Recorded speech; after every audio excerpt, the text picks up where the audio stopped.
A lot of queer people have the privilege of being able to decide when to disclose or not disclose. But as a trans person, especially early on in the transition process, it can be hard to hide who you are.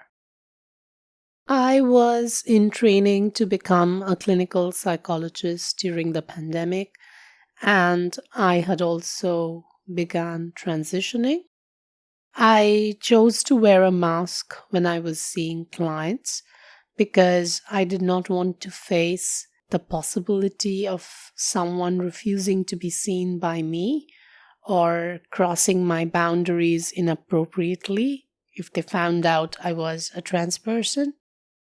In fact, the husband of one of my female clients told me, I've been talking to a trans woman and I'm considering getting intimate with her. This was totally out of context with my clinical interaction with his wife. I had to keep seeing her, though, because if I didn't see enough people, I would not be able to pass my course.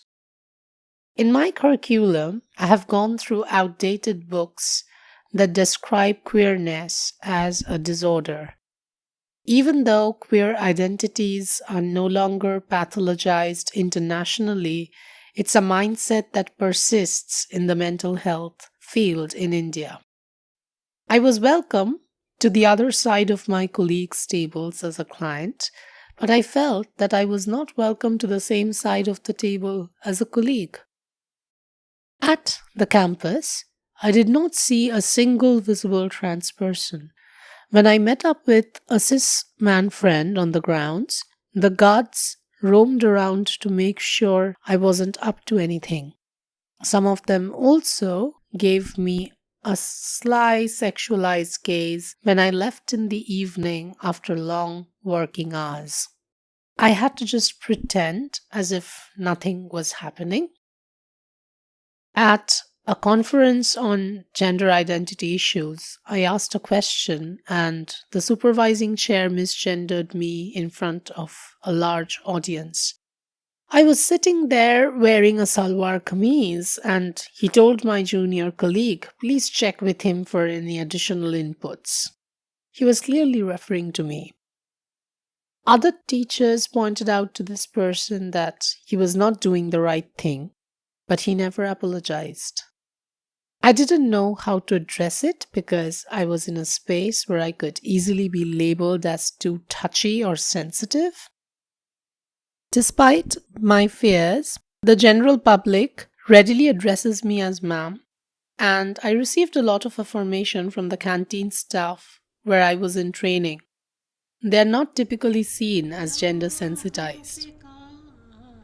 Sometimes people assume that things like transphobia and homophobia and misogyny don't occur in academic or intellectual spaces. My experience shows that they are wrong.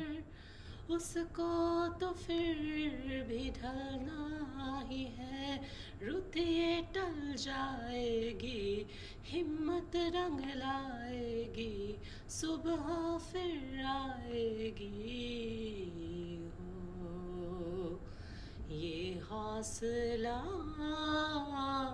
कैसे झुके ये आरज़ू कैसे रुके ये हौसला कैसे झुके ये